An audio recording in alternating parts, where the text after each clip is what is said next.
Okay, hi everyone. We are in the swing of doing 13.3 design reviews. We are talking today, well, first here today about PDE modeling, and then we will be talking about a different topic. What is the next topic? Next topic is machine learning. Okay. Machine learning. Okay. All right. Should I look at this page here? You could, but that was more an FYI. Okay. Is it done or is it still in development? Yes, it's done. It's at the final stretch of getting released. Okay. Maybe that's for a separate meeting. Yeah. Yeah, that wasn't. Yeah, I hadn't accounted for that in a half hour. Okay. Well, when are we going to get to see it? I mean, the different meeting. All right. Okay. So let's All right. Solid mechanics. So what should I be looking at here? So for that solid link is not working. Oh, maybe it is. Oh, yes, it is. So for solid mechanics, this version is the last version where we added the region symmetry, axis symmetric. So we now can do axis symmetric solid mechanics simulations. By the way, I do think that, some kind of mesh element style of automatic that isn't ugly primary colors would be nice. Okay. Go ahead. Yeah, so that's the feature for solid the new implementation feature for solid mechanics, and then we've added application examples. Why are these? I don't understand. What the heck is this? A string? What is this? I don't understand what this is. So you're going into lower level documentation. This is not the top. This is in the monograph of the API, the sort of programming API that's underlying it. Okay, so what should I be looking at? The main thing that's been added to the modeling primitive is axis symmetric. Those examples, of which are kind of showcases, show how they come into play.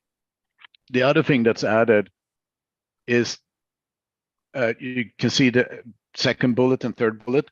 These are non-linear. When you say axis symmetric, does that mean the coordinate system? That means you're only giving one coordinate, the radial coordinate. Is that correct? No. So in 2D, you give two coordinates, the radial and the extensional coordinate. It's basically a cylindrical coordinate system where you have the angular coordinates eliminated. I understand, but so a 3D system turns into an effective two coordinate. Correct. Yes. And what does that look like? So I understand. So what is region symmetry an option to? To the solid mechanics PD component. So what happens if I put? I see. So that's an axis symmetric solid, but I could as well have a sphere in there as well as a cylinder, and the sphere would just have a different region symmetry specified. Is that correct? Yes, correct. So within a single modeling environment, there could be, this is a description of the component, not of the whole environment, so to speak. So each of the components can have the region symmetry given as you could have cylinders at where the generators are at different directions, right? I don't understand what you mean by that. Well, the cylinders are not oriented. Axis symmetric is for each cylinder, it's axis symmetric, but in the whole thing, there could be multiple cylinders there. Is that correct? The geometry can be arbitrary, yes, if that's what you're asking. Okay, so yeah, right. But this axis symmetric refers to a single component. Right? You can have many components. Yes, you can have many components. Yes. Yeah. Okay. All right. So what should I be looking at here? So the next 2 points is about our extensions of the hyperelastic modules. So we've added new hyperelastic material modules to do various simulations for different models than what we had before. So there's a whole slew of hyperelastic models. If you open that other section below there, Stephen, you'll see there's a whole world of them. Which one? The potential material models? Yes. Yes. Right. Yeah. Okay. So these are all hyperelastic material models, and we're starting to implement them. So we talked about this once before, the analog of viscosity for solids and stuff like this. Yeah. Is that, yeah. Correct. Yeah. So what for version 13.1, what we could do is Neohucken, Sandwener-Kirchhoff, and a user-defined model. And now we've added another model, a Yehu model. And we've implemented the infrastructure to add more of these hyperelastic material models. Is this something where we should be eventually planning a materials repository that has all sorts of properties of materials? Yeah, it's at least we should think about it. Whether we should do it is a different question, but we should think about this at some point in time. Correct. But so each of these material models is specified by some association. Is that true? Yes. So, I mean, how many elements are there in the association? That depends on the model. So the Yehu model that much, has otherwise has it three. better not depend that much on it, because otherwise you can't make a framework for it. Well, yes. I mean, each material model just has different parameters. So they're modeling parameters. I understand, but what's the API down to the level of PDEs? So you say, yes, you basically say that you want a material law, goes to Yehu, and then you specify the parameters that this model has. Well, I understand, but I'm asking the lower level API, the Yo thing, going below Yo, how does Yo plug into the PDE framework? Or does it have to be hard coded? No, it's predefined. So you just say. No, it's not the question I'm asking. I'm asking when you implement the Yo model, okay? If you were to implement one, yes, okay. Mm-hmm. Yeah, right. What would you have to do? Then you say user model or user function goes to whatever your code is. You can do either way, either call the. So each one of these is how much stuff? Is it like, so lines of code is about maybe 10 to 15, but the math behind them is complicated. Okay. And there isn't some like book somewhere that just lists all of these things. Yes, but that's still complicated. Yes, there are books that have them, and we're taking these books. And I mean, that's basically what I've been saying, that we've implemented the infrastructure to understand how these models work and that we can extend them now. So also the monograph have been extended to explain the theory behind these models, how they work and how you can extend them yourself. So other people who do PDE solving, do they have all these models? Yes, not all of them, but some of them, yes. Okay. Yeah, and how recent are the models? Are these models coming out like every month or something, or did they come out 50 years ago? Some of them 50 years ago, and a few come out new. There are a few newer ones, but they are really specialized. I mean, I have one student in the Czech Republic who just implemented an anisotropic nonlinear material law just a few days back. So they're using Mathematica to develop this new material law and hook it into the system themselves. So they just need to write the material law and can make experiments with that based on the framework that we've provided. Okay.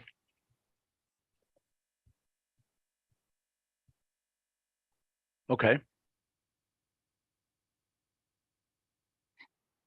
So what should I be concentrating on in this? I mean, so this is. So basically, I mean, this release was basically providing the axisymmetric stuff for solid mechanics, providing the infrastructure for hyperelastic material models, and then we've added new application examples. That's what we've done for this release. And now you're looking at a heat transfer application example of a contactless heat anemometer. Again, this is a low level. Are we happy with the color map of these things? Not 100%, but it's better than the default that what we have currently. Because we're making this color palette repository. Yeah. So yeah, okay. Who's doing that? Well, Tim Schettelbauer is involved. Okay, I'll ask Tim. Yeah. So I think maybe Tim is the main person. Okay, maybe we can add one that's really more specific for the finite element stuff. Yeah, because I mean we have ones for for geography and for this and that and the other. That's good. That's good. Yeah, yeah. I mean, I would have one more than just finite elements. I would go down to heat transfer and fluid Sure. mechanics and Yeah, sure. all this stuff.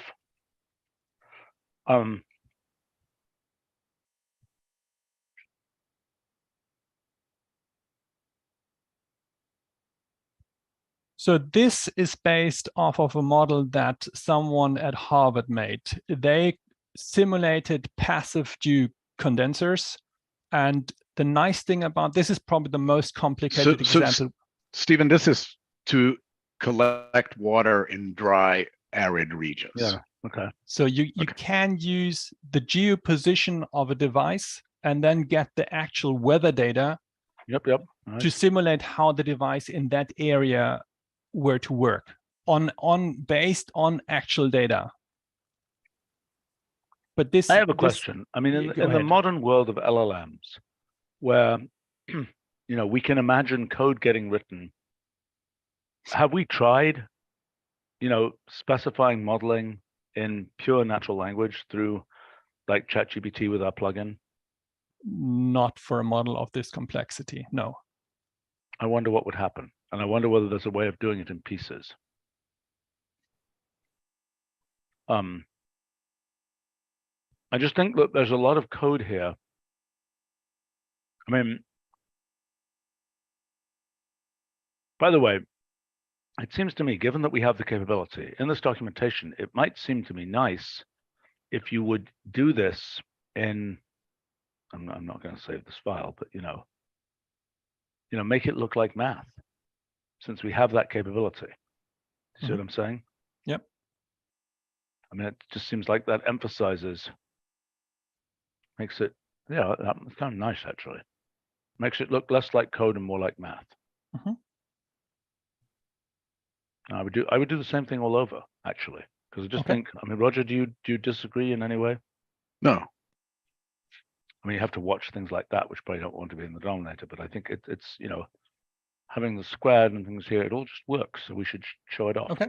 Yep. Good.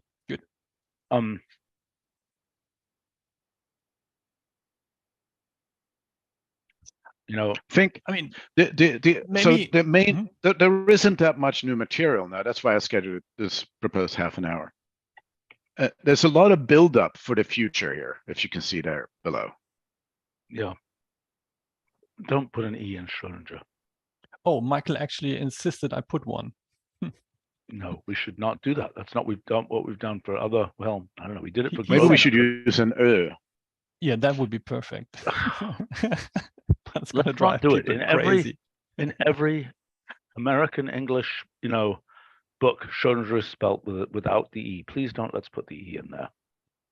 Okay, if I'll remove it again, no problem. But Michael will. Michael can. I can.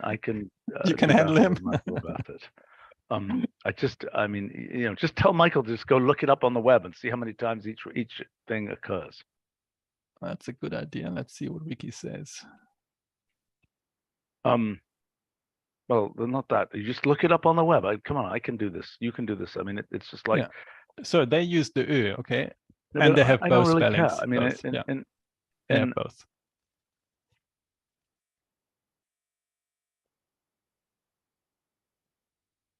What do we do for Gröbener basis? It's also OE, right? We have an E. The 38 million for the thing without an E. And they're 1.4 million with an E. So I'm sorry, the E loses.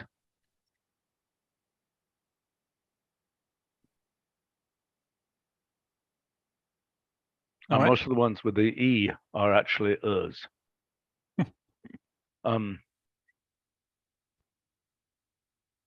Okay.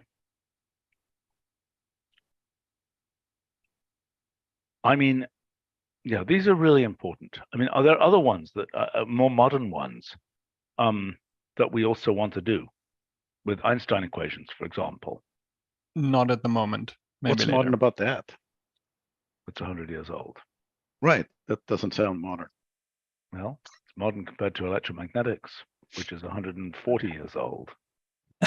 Well, but electromagnetics is used massively. Yeah, well, in our, customer base, so are the Einstein equations. So have you been tracking Jonathan's stuff on the Einstein equations? A little No. bit. You should try to engage there. I mean, he has this gravitas system that seems to be coming together. We did a review, we did a live stream review. You could watch it maybe a few weeks ago. Yeah. Yeah. Were you there? No, I had concert tickets at that night. It was a last minute schedule and I couldn't give them back. Okay. Well, you should perhaps listen to it. Okay. Yeah, I did listen at the recording. Okay. So, I mean, we need to figure out how to link stuff like that into the, the PDE framework, because the PDE framework has all of this nice stuff for setting up. I mean, okay, the Einstein equations are particularly weird in terms of their initial condition setup, but many of these other things are not so weird. By the way, I mean, I assume you're going to be able to do, for quantum mechanics, you're going to be able to do scattering theory, which has complicated boundary conditions in infinity. We'll see. We started and we have an initial setup, but we haven't gone that far yet. But okay, but so look, there are two categories in quantum mechanics. Okay, three probably. There's systems of bounded extent, right? Okay. Which, like solid state physics type thing. yes, I mean, what like things like things in traps where you have right. Yeah. Okay, then even the hydrogen atom is an unbounded. But even for those, by the way, Stephen, the thing when you mix in electromagnetics or magnetics makes it interesting. Sure. In practice. Yeah. Right, but okay, then you got the hydrogen atom, which is an unbounded region, but most of the action is in a small, small region, right? Mm-hmm. And then you have scattering, where you have plane waves coming in the initial condition, and then things are going out. And I don't know where we deal with. I'm not even sure what potential scattering, which is scattering off a potential. Mm-hmm. And I'm not sure. The boundary conditions are more complicated, right? Because you have a plane wave coming in, it scatters from something at the origin, let's say, and then a plane wave goes out, or multiple. And actually, there's a spherical wave that goes out, and it can be decomposed into plane waves. Anyway, I just Okay. I mean, I've got some words now, so we'll look at those get covered. Fine. I think in solid state physics, you've also got periodic potentials. What's that? Yes. Definitely, yes. Yeah. Which is periodic lattices. Right, but have you handled periodic stuff Yes. already? Yes, to some degree, yes. There might be, we might need to improve that a bit, but in principle, we have some functionality there, yeah. Okay, I mean, it's going to get complicated when you have crystallographic, when that merges with lattice data and crystallographic symmetries and things. Okay. And what is the plan for fluid mechanics? So, I mean, we want to do basic coverage. That means at least laminar flow and creep flow. So Stokes equation type of things. Then I'd like to be able to couple fluid mechanics with heat transfer via, for example, the Boussinesq approximation. Yep. That's certainly important. Then hopefully we'll also do some mass transport, fluid mechanics and mass transport. And if time permits, I really like to do turbulence modeling to some degree, at least some degree. I think my feeling is that turbulence modeling is the same what like hyperelastic materials are to solid mechanics in terms of what users need to do to get their work done. So most people, you just use some eddy viscosity or some such other thing. You're not going to do actual modeling of the. Correct. Yes, we can. I mean, we will not do direct numerical simulations. That's correct. Yes. Although the framework would allow that to happen. Yes? If you have large enough hardware, it should work. Yes. Right.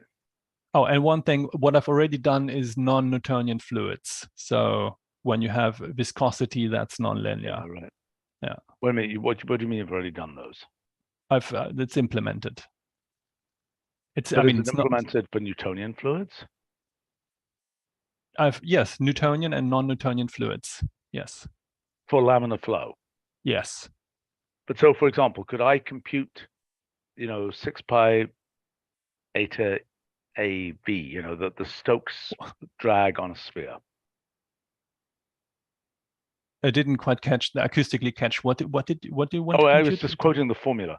It's the drag at low velocities on a sphere. Yeah, you should be able to do that. Really? How would I do it? I mean, you can't do it now. That's code that's on my computer. Okay, It's fine. not. Okay, so I would recommend we'll that review that when we get there in the fall. Okay, but I would recommend that as an example, that you just you should be able to compute if you have a sphere falling through a fluid at low Reynolds numbers. So Oliver has done something really amazing this morning. So ways of upgrading, when you start to get, not super high, but dramatically higher Reynolds numbers than we could solve for before by using parametric anti-solve to iterate your way up. I see. To get sort of better and better. So say you have a low Reynolds number, you get a solution from the fluid mechanics solver, and you use that solution to iterate a slightly higher Reynolds number of the same problem, and you continue way up until you get to the Reynolds number you want to. It doesn't work indefinitely, but you can gear up to a higher Reynolds number than you can do in one step. That's that the probably standard. is telling one something about some renormalization group equations for the fluid dynamics or something, because I can't understand why that would possibly work. From a physics point of view, I have no idea why it would work. The thing is basically that the Newton solver needs a larger convergence radius, and with this you slowly step into that convergence radius. I get it. It's not a physical problem. It's a numerical problem. I see. Purely because but so what you should be able to do, good test case, drag on a sphere. For low Reynolds number, it should be linear in velocity. Then it should go to be more like quadratic in velocity. Mm-hmm. Be nice to see that. And you should be able to see, be interesting to see, can you see the eddies forming behind the sphere? Yes. You think the answer is yes? Yes, I'm sure. Yeah, we looked at a bunch of eddies this morning. What about vortex streets? The common vortex street, yes. So you can get eddies that break off. Yes. So what's the boundary condition? So you have an inflow and an outflow and wall boundary conditions, like if you have a flow through a pipe. I understand, but but so you can deal with the outgoing exhaust, so to speak. Yeah. Of boundary conditions which go off to infinity with the vortex street going off to infinity. Yeah. Cool. Okay. But let's wait until fall to when I actually have some stuff to show. Okay. Well, I'm going to be that curious should make the discussion a bit more interesting. But it's good that I've got some points that you're interested in, and I can take But especially care on those. When you increase the Reynolds number, you should start getting nonlinear interactions between the vortices and the vortex street. Yes. And that's where things start to get very complicated. Yes. And I doubt you'll be able to get that far with them. We'll see. I'll take you by your word, and we'll see what I can get. Fair enough. Okay. Well, sounds good. So there isn't much. No. Do you have a nice table? Table for what? Yeah, look at the PD models overview in the documentation. Type PD models overview, and there you'll see all the models that we have. PDE models overview.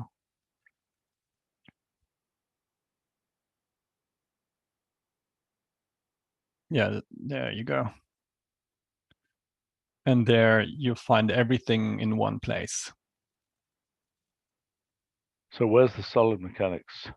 So structural mechanics, solid mechanics, and yeah.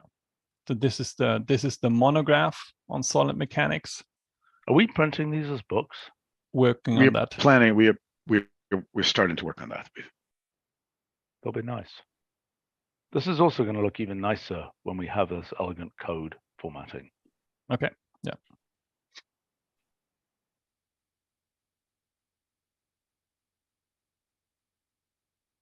Okay, but where do I get the table of Go like, back. what we Go did? go back. Go back. And now click on the Solid Mechanics PDEs and Boundary Conditions guide. Yeah, so the Solid Mechanics PD component, that's where you,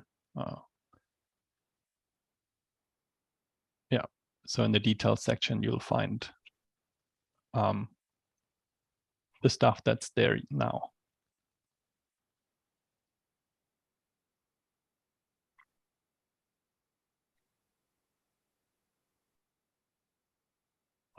This isn't grammatical. For isotropic materials or for an isotropic material. Okay, thanks.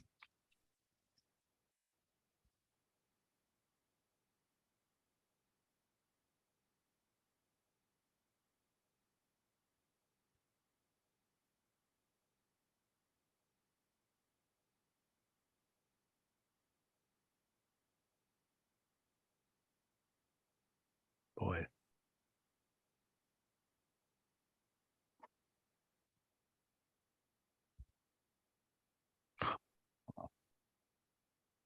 So just so I understand, I mean, the sigma, these are stresses, is that right? Yes, What are the correct. taus? Also stresses, they are the off-diagonal stresses, the shear stresses. Okay. And because this is symmetric, it uses a shorthand notation. Because, yeah. But if it wasn't symmetric, then you'll get the full stress tensor. okay, which is the same as the stress tensor in like, well, I'm maybe asking the wrong people, in general relativity. Yeah, yes, you're asking at least I'm the wrong person for that question. Yeah, I don't know.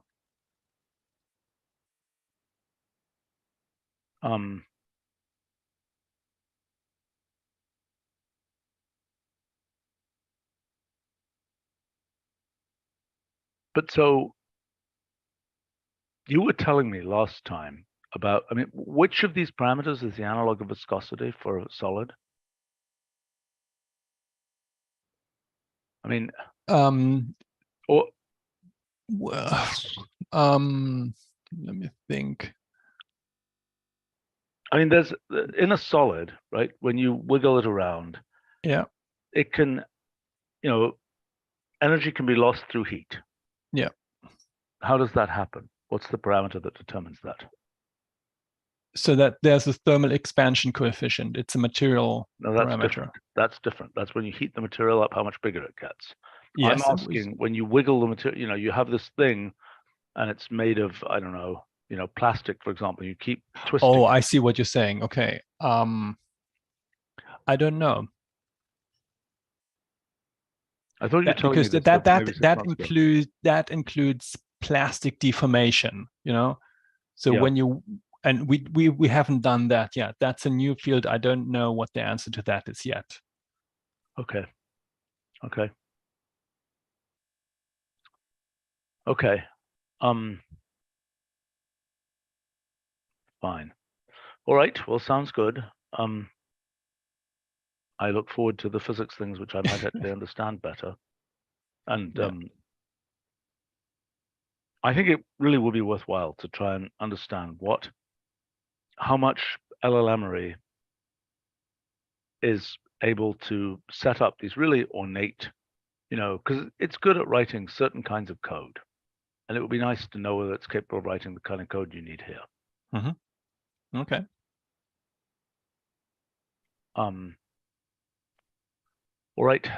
Oliver, maybe one of yeah. you know, maybe one of maybe one of those guys can try it. They are in the process of building these things now. They would. Right. Right.